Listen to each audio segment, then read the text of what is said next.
Bonjour à tous, je vous retrouve pour la seconde vidéo du repère de l'aile noire, avec cette fois-ci comme boss Voyez comme je peux facilement corrompre Valestraz. jusqu'à ce dragon rouge géant. Alors, Valestraz est un bon dragon, mais Nefarian l'a transformé en être maléfique contre son gré. Avec un pouvoir héroïque coûtant 0 de mana, chaque joueur pioche 2 cartes. Donc, notre adversaire va nous faire piocher des cartes à foison. Donc dans ce cas-là, je pense que nous allons jouer un deck démo Zoo pour pouvoir avoir des cartes constamment dans notre main et on ne va pas utiliser notre pouvoir héroïque pour pouvoir piocher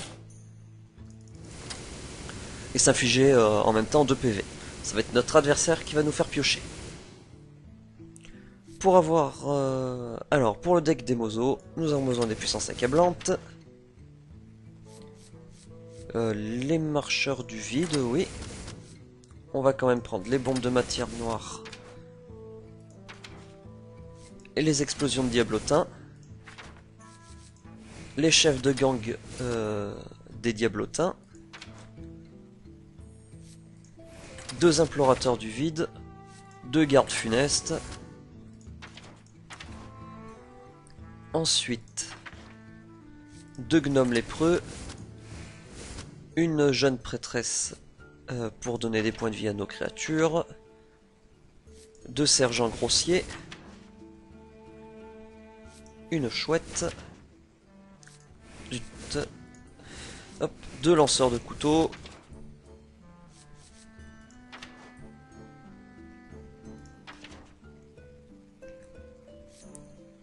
Un aventurier en pleine quête. Pourquoi pas. On va essayer de bourriner à fond, donc on va y mettre un golem arcanique. Et pour 4... Ah oui.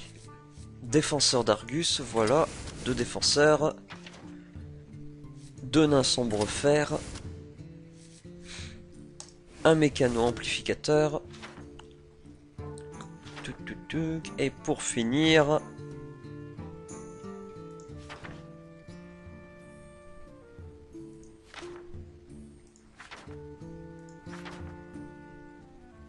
Et on va mettre... Hop, un chef de raid, voilà. Comme on va avoir beaucoup de créatures sur le terrain, on va les renforcer. Hop. Et c'est parti, donc avec le démoniste, je vous retrouve... Oups, pardon, j'ai fait partie. Hop, voilà, normal, je vous retrouve devant Valestraz. A tout de suite. Et nous voici donc devant Valestraz le corrompu. Avant que je perde tout contrôle. Votre âme sera à moi. Alors ici nous avons le marcheur du vide, implorateur du vide et gnome lépreux.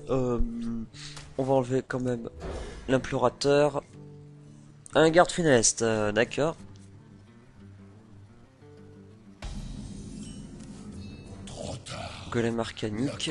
On va poser le gnome lépreux. S'est emparé de moi. La fureur de roche noire coule dans mes veines.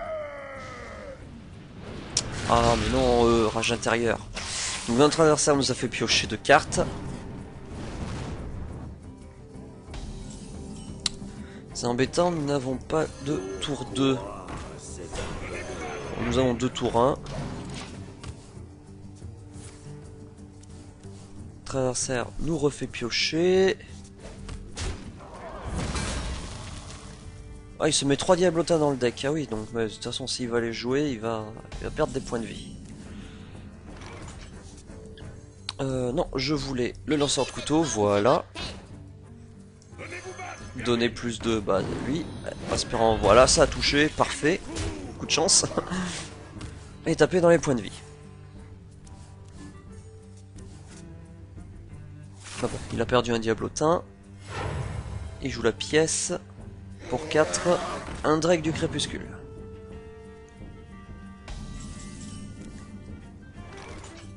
Alors, quant à nous, nous allons jouer...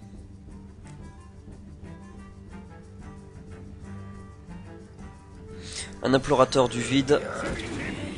Ça tape là-dedans. Bon, on va taper dans les points de vie. Hein. C'est ce qu'on a de mieux à faire. Voilà. On repioche 2. Le mécano amplificateur. Parfait. Inflige 4. Ah, surprise. Garde funeste. Alors, si le mécano amplificateur nous donne Furie des Vents sur le garde funeste, nous avons gagné. Pas du tout. Alors, bah, Furie des Vents déjà sur les deux gardes, les sergents sinistres. Et voilà. Il manque un point de dégâts, c'est pas bien grave. Nous allons mettre le marcheur du vide, et voilà. On repioche. Lui, il se meule. Ça détruit les cartes. Une corruption. C'est pas gênant, on s'en fout. Projectile. Ça détruit notre mécano amplificateur. Et nous avons gagné. Hop là.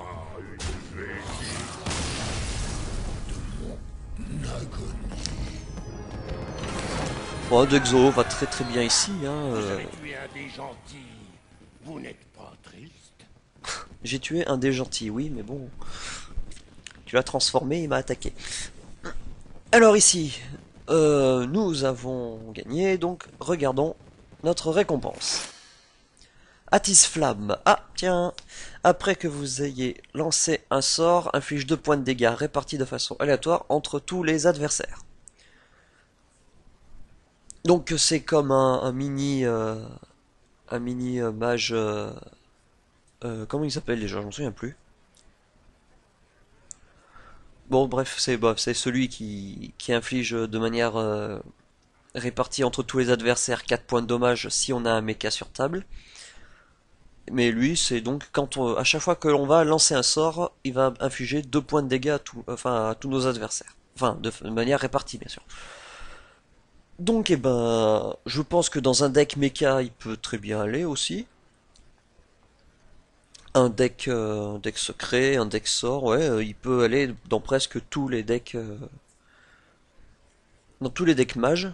Bon, après, oui, dans le deck mecha, euh, peut-être en un exemplaire. Mais sinon, tous les autres decks, oui, il peut très très bien y aller, c'est assez fort. En plus, il coûte que 3, donc on va le jouer, par exemple, en fin de partie, et on va lancer un maximum de sorts pour nettoyer le terrain ou infliger un maximum de dommages à l'adversaire en plus. Voilà, ouais. Ouais, cette carte est assez puissante, ouais. Donc voilà, c'était le deuxième boss. Je vous retrouve donc pour le troisième. A tout de suite.